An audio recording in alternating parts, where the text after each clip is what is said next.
Philippines renews key military agreement with the United States.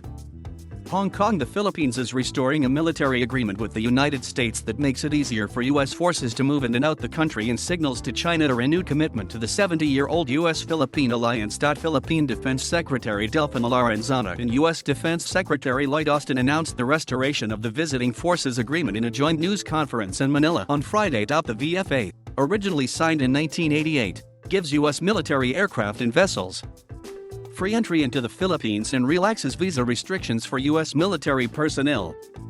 It is seen as important to Washington being able to act to protect the Philippines under the 1951 Mutual Defense Treaty between the two nations. Philippine President Rodrigo Duterte had previously vowed to terminate the agreement, but had repeatedly pushed back the expiration date, Reuters reported, maintaining it until the end of the year. Austin welcomed Duterte's decision to reverse course, thanking the president for his decision to fully restore the agreement.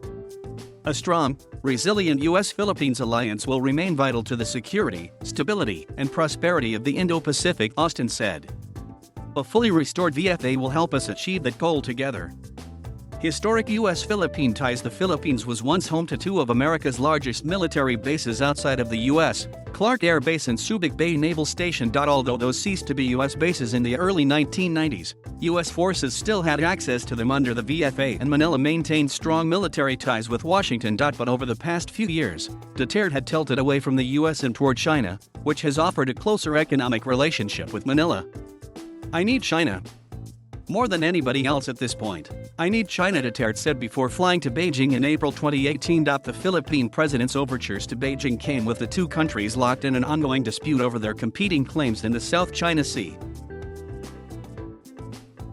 Since 2014, China has worked to turn numerous obscure reefs and sandbars in the waterway into man-made artificial islands heavily fortified with missiles, runways and weapon systems, prompting outcry from other governments including Manila. In 2016, a tribunal in The Hague ruled in favor of the Philippines in a maritime dispute, concluding China has no legal basis to claim historic rights to the bulk of the South China Sea.Chinese activity near Philippines. Duterte's pursuit of closer ties with Beijing has come under increasing pressure at home this year as an uptick in Chinese activity inside the Philippines' exclusive economic zone in the South China Sea has strained the Manila-Beijing relationship. The Philippines took a tough tone earlier this year over the lingering presence of hundreds of Chinese boats in its EEZ, especially in April after China criticized Manila for staging naval and coast guard exercises in the South China Sea. Duterte said at the time he would not compromise on his country's sovereignty in the waterway.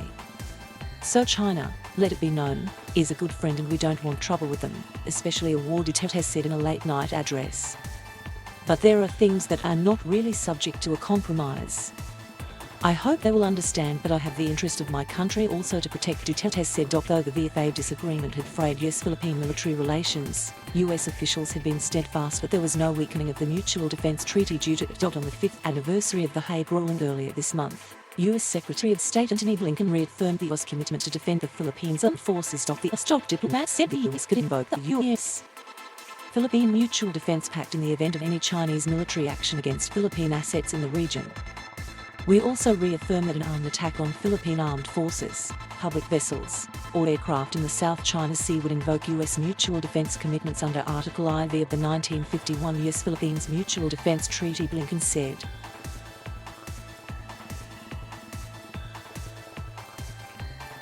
Thank you for watching. Please subscribe